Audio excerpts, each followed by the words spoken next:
Four teenagers have been arrested after an alleged stabbing on a Melbourne train last night.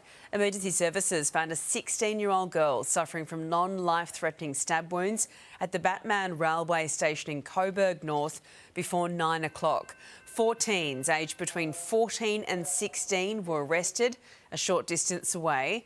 A 15-year-old girl has already been charged and bailed.